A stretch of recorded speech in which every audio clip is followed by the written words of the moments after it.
जमुई के सांसद चिराग पासवान के चाचा या केंद्रीय मंत्री पशुपति कुमार पारस पर ऐसा आरोप लगावल जा रहा बा कि लोजपा के बर्बाद करे में उनकर एक नंबर स्थान बा।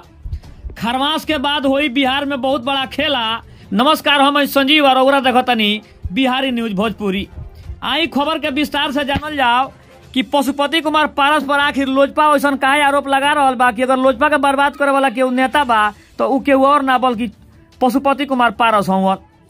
खरमास के बाद आखिर बिहार में कौन खेला होखे आला बा, यही खबर के जाने के बाबे कहे वाला मतलब ई बा कि पशुपति कुमार पारस हमेशा चिराग पासवान के ऊपर उंगली उठावत रहे, लेकिन खुद अपन अस्तित्व भुला गईले आ धीरे धीरे एनडीए के सरकार में उनकर पद और प्रतिष्ठा दोनों धीरे धीरे कम होत जा रहा बा।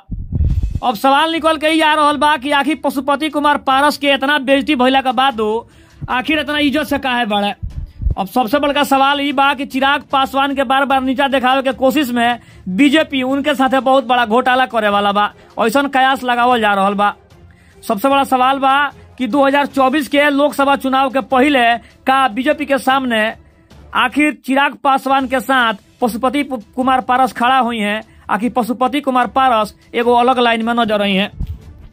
अब आवे वाला समय बताई, आवे वाला लोकसभा चुनाव बताई कि पशुपति कुमार पारस के साथ आखिर भाजपा कौन सलूक करे वाला बा, कौन व्यवहार करे वाला बा, ये आवे वाला 2024 के लोकसभा चुनाव में पता चली। लेकिन चिराग पासवान के मानी तो पशुपति कुमार पारस के कद धीरे धीरे एनडीए में कम भइल जा रहा बा और उनकर जनाधार भी धीरे धीरे कमजोर पड़त जा रहा बा। खबर वाले के कैसन लागल कमेंट में जरूर बताई लोगिन। आ भोजपुरी में न्यूज सुने खातिर हमारा चैनल के सब्सक्राइब करे लोगिन। तब तक खातिर धन्यवाद। जय हिंद, जय भारत आ जय भोजपुरी।